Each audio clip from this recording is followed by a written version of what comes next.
Until a few weeks ago, retired police officer Cameron Law was the president of the Police Welfare Association, bound by duty not to use his position to influence partisan politics.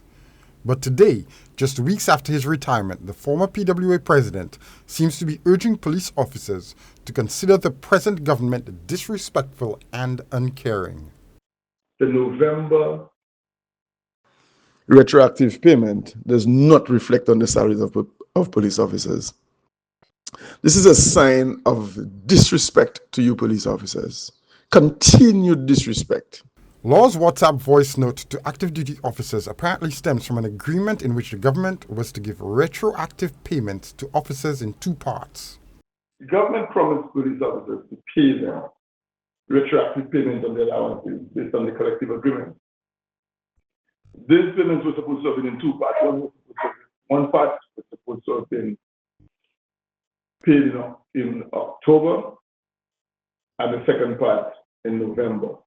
Law alleges that the government failed to keep its promise and that this indicates a lack of consideration for the work of the men and women of the Royal Saint Lucia Police Force.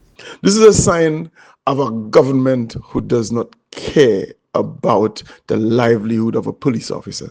They don't care if your bills are not going to be paid. They don't care if you cannot afford to come to work. They don't care. About 1 month ago, Choice News apologized for a report alleging that some members of the Police Welfare Association were using their positions to advocate for the opposition United Workers' Party.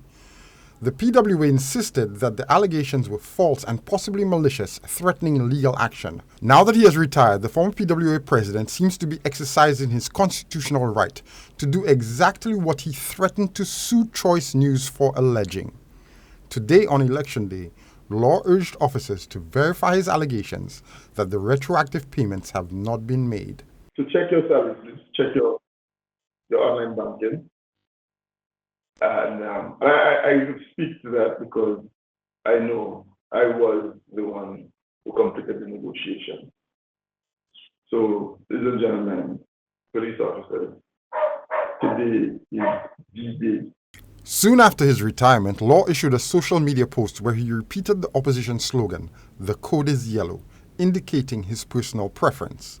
Today, the voice note he issued may be aiming to tip the scales in favor of the opposition United Workers' Party, or at least against the ruling Saint Lucia Labour Party.